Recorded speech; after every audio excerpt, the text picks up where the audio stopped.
Bigla lang daw nagkaganito ang cellphone ng customer. Biglang nag-security error.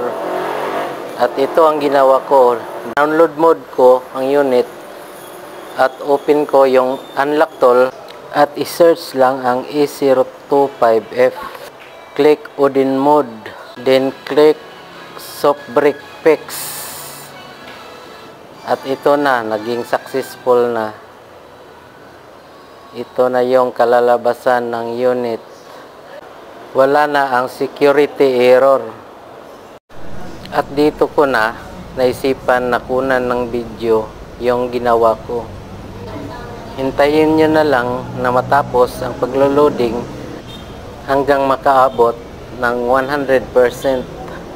At ito na yon, 100% na. At kung bago lang kayo sa channel ko, kung hindi pa kayo nakapag-subscribe, pakipindot na lang ang subscribe button sa ibaba ng aking channel.